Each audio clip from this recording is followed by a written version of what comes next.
Olá, está começando o Senado Agora. Depoimentos que chamaram a atenção dos brasileiros, debates sobre o destino da maior estatal do país e muita polêmica. Em 2014, durante 8 meses, a Petrobras foi alvo de investigação em 2 CPIs no Congresso. E os parlamentares ainda prometem continuar os trabalhos este ano.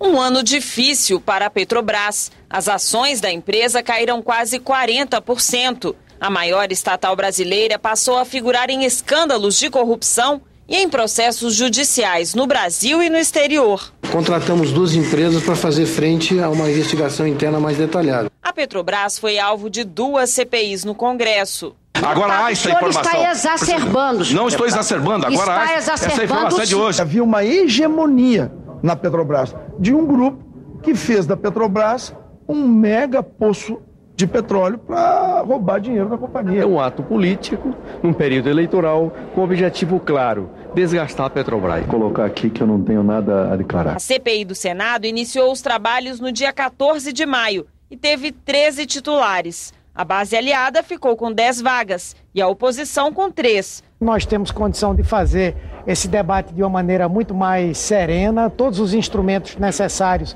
para uma investigação podem ser utilizados. A comissão mista teve 16 senadores e 16 deputados, 8 vagas para a oposição. Foi instalada em 28 de maio. Tem o Congresso Nacional no seu conjunto, que tem mais força política, mais força institucional, mais autoridade para averiguar e identificar os culpados. As 2 foram presididas pelo senador Vitaldo Rego, do PMDB, e a relatoria ficou com o PT, partidos que têm as maiores bancadas no Congresso. O objetivo das 2 CPIs foi investigar irregularidades na empresa nos últimos 10 anos, com 4 focos de investigação: a compra de Passadina, a segurança no lançamento de plataformas, o pagamento de propina a funcionários da estatal e o superfaturamento na construção de refinarias, como a de Abreu e Lima, em Pernambuco. As CPIs do Congresso tentaram seguir os rumos da Operação Lava Jato da Polícia Federal, que investigou um esquema de lavagem e evasão de dinheiro comandado pelo doleiro Alberto Youssef. Uma boa forma de não se investigar nada é tentar se investigar tudo. Então nós queremos ir tendo mais foco, se centrar mais naquelas investigações que são, de fato, pertinentes ao processo, ao requerimento que deu início a esta CPI. A CPI exclusiva do Senado fez 11 reuniões até agosto e não voltou a se reunir quando a imprensa denunciou que as perguntas do relator eram combinadas com os depoentes para evitar contradições. Se isso for verdade, Sua Excelência não tem condições de continuar relator, e muito menos essa CPI tem o direito de continuar. A assessoria da CPI jamais produziu qualquer questionamento com sua respectiva resposta.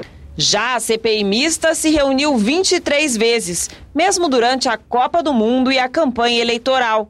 Recebeu mais de 900 requerimentos e ouviu 20 pessoas. A presidente da Petrobras, Graça Foster, veio 4 vezes ao Congresso.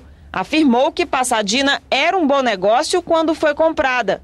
Também disse aos parlamentares que não houve pagamento de propina a funcionários da Petrobras pela empresa holandesa SBM Offshore em troca de contratos com a estatal brasileira. A comissão de apuração interna não identificou pagamento de qualquer vantagem a qualquer um dos nossos empregados. Meses depois, voltou atrás, o que levou a oposição a pedir a saída de Foster da presidência da estatal. Por ter mentido aqui nessa CPMI e por ter também omitido e procurado defender a organização criminosa que se instalou na Petrobras, a presidente não tem condições de permanecer chefiando essa grande estatal brasileira. Até agora, acho que os fatos apresentados não justificam a saída dela. Além dos depoimentos, a CPI mista também quebrou o sigilo bancário, fiscal e telefônico de 14 pessoas e empresas. As empreiteiras ficaram fora, mas o tesoureiro do PT, João Vacari Neto, não escapou, a contragosto dos governistas.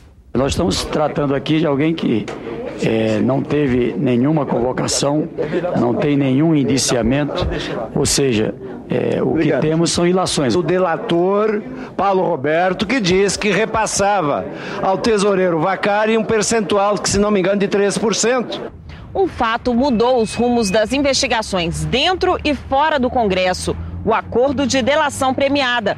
O ex-diretor de abastecimento da Petrobras, Paulo Roberto Costa, foi o primeiro a colaborar com a Justiça em troca de redução da pena e citou nomes de políticos que vazaram na imprensa. Paulo Roberto Costa veio 3 vezes ao Congresso. Numa delas, permaneceu calado. Desculpe aí novamente, mas eu vou permanecer calado. A lei impede que qualquer pessoa se refira à eventual delação e a seu conteúdo. Por 2 vezes, os parlamentares tentaram acesso à delação premiada, negado pelo Supremo Tribunal Federal. Entendemos a posição do Supremo Tribunal Federal, do seu ministro relator, mas não concordamos. A solução dos parlamentares foi colocar 2 ex-diretores da Petrobras frente a frente. E Paulo Roberto Costa resolveu falar. Disse que desde os anos 80, dirigentes da estatal são indicados por partidos e confirmou que ex-diretores receberam propina de 3% sobre contratos firmados com empreiteiras e que parte do dinheiro foi repassada a partidos políticos. Quantos políticos aproximadamente foram citados na delação? Algumas dezenas. Tudo que eu falei lá, eu confirmo. Eu desconheço esse tipo de pagamento. Nós precisamos saber qual dos dois está falando a verdade e qual dos dois está mentindo aqui. A participação de políticos voltou aos debates da CPI mista com o depoimento da contadora do doleiro Alberto Youssef, Meire Posa. O caso do deputado André Vargas, eu fiz um pagamento para ele, que era o pagamento do jatinho, que houve o envolvimento dele. Para o deputado Luiz Argolo, alguns pagamentos para familiares dele. André Vargas perdeu o mandato. A cassação de Argolo foi aprovada pelo Conselho de Ética, mas não chegou a ser votado no plenário da Câmara. Na CPI mista, o relator disse que houve acordo para não convocar políticos a depor. Fizemos um acordo, é bom que se diga isso, aceito por todos. Nós não trataríamos sobre convocações de ninguém da política. Não participo de um estelionato proposto pelo relator. O relatório final da CPI mista, apresentado em dezembro, tem 903 páginas. Pede o indiciamento de 52 pessoas pelos crimes de lavagem de dinheiro, corrupção ativa e passiva e participação em organização criminosa. Entre elas, o doleiro Alberto Youssef, a contadora dele, Meire Posa, e os ex-diretores da Petrobras, Paulo Roberto Costa, Renato Duque e Nestor Cerveró. O documento reconhece o superfaturamento de 4 bilhões e 200 milhões de dólares nas obras da refinaria Abreu e Lima, em Pernambuco. Afirma haver indícios de pagamento de propina a funcionários da estatal pela empresa holandesa SBM Offshore. Mas diz que as investigações não foram conclusivas. E quanto à compra de Passadina, primeiro considerou um bom negócio. Mas uma semana depois, o deputado Marco Maia voltou atrás e reconheceu que a refinaria dos Estados Unidos trouxe prejuízo aos cofres públicos. De fato, houve um potencial prejuízo na ordem de 561 milhões de dólares. A oposição não ficou satisfeita com o texto e apresentou um relatório paralelo. O documento aponta o desvio de 12 bilhões de reais em contratos da Petrobras nos últimos 10 anos e pede o indiciamento de 61 pessoas, entre elas políticos. Ele supre uma enorme lacuna deixada pelo relatório oficial. O que nós temos em relação aos políticos são informações de jornal, vazamentos de informações que não se confirmaram porque nós não tivemos acesso à delação premiada. Na votação, venceu a maioria governista. O relatório oficial do deputado Marco Maia foi aprovado. O documento foi encaminhado à Justiça e ao Ministério Público. Já a CPI exclusiva do Senado terminou sem relatório próprio. E o relator José Pimentel afirmou que acompanhava o texto da comissão mista. A oposição quer uma nova CPI da Petrobras em 2015.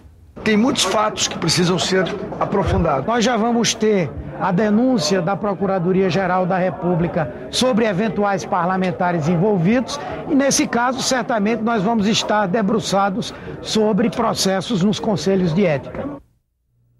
27 senadores eleitos em outubro passado tomam posse em 1º de fevereiro e parlamentares nomeados ou eleitos para outros cargos já deixaram o Senado. Vamos ver como ficou a bancada do Rio Grande do Norte para a próxima legislatura, que acaba de eleger a senadora Fátima Bezerra, do PT, para a casa. Formada em pedagogia, Maria de Fátima Bezerra foi deputada estadual por 2 mandatos consecutivos, em 1994 e 1998. Recebeu os títulos de parlamentar do ano de 1996 e de melhor parlamentar da legislatura, 1995-1998. Em 2003, foi eleita a deputada federal mais votada no Rio Grande do Norte, logo na primeira candidatura ao cargo. No parlamento, esteve focada na área da educação. José Agripino Maia, do DEM, iniciou a carreira política aos 34 anos, como prefeito nomeado de Natal. Já foi governador do Rio Grande do Norte 2 vezes e está em seu 4º mandato no Senado. É formado em Engenharia Civil. E Garibaldi Alves Filho, do PMDB, completa a bancada do Rio Grande do Norte.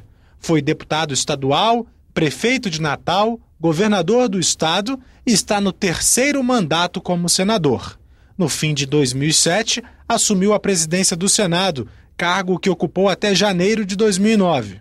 No primeiro mandato da presidente Dilma Rousseff, licenciou-se do Senado para assumir o Ministério da Previdência. Os desafios para o país nos próximos anos quanto à saúde. É preciso mais recursos, sim.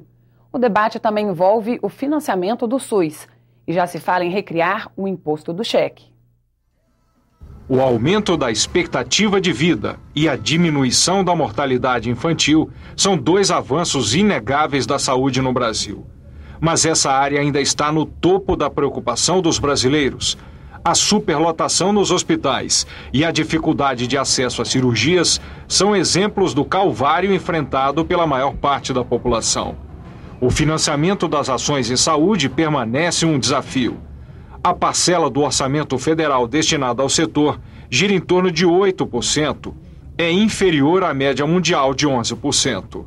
Nós não podemos continuar sobrecarregando os municípios. Eles não suportam mais essa carga de despesa em relação ao setor de saúde.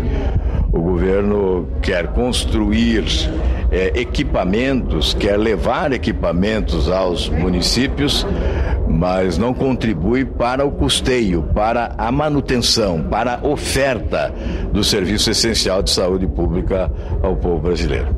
O governo federal, para resolver o problema, precisará ampliar o financiamento do SUS. Os municípios não terão condições de garantir essa assistência de maior complexidade, articulada em redes regionais, etc., se não houver maior aporte de recursos do governo federal. Alguns parlamentares já falam em ressuscitar o imposto do cheque. Eu mesmo estou apresentando uma proposta que é uma espécie de nova CPMF, mas com um percentual menor, mas que todo mundo participe, que eu vou chamar inclusive de Lei Adib Jatene, que é uma maneira da gente garantir saúde para todos e o bom cumprimento do Serviço Único de Saúde, que é o SUS. A questão do financiamento envolve também os planos de saúde. O Brasil é o único país com modelo gratuito e universal em que os gastos privados, 54%, superam o volume aplicado pelo poder público, 46%. Na Grã-Bretanha, país que inspirou a criação do SUS, o governo responde por 83% das despesas totais de saúde. Este especialista defende o fim dos benefícios fiscais que financiam o sistema de saúde suplementar. As empresas que cofinanciam planos de saúde para os seus trabalhadores e os próprios trabalhadores que cofinanciam seus planos de saúde podem abater grande parte desse volume investido no imposto de renda. Nós temos um sistema público que serve a 100% da população e um sistema suplementar que serve a 25% da população, mas já consome igual volume de recursos e, em grande parte, recursos esses de isenção fiscal. Provavelmente nós não somos um país rico o suficiente para financiar 2 sistemas paralelos de saúde. O Senado agora está terminando. Voltamos a qualquer momento com mais notícias. Enquanto isso, continue com a nossa programação.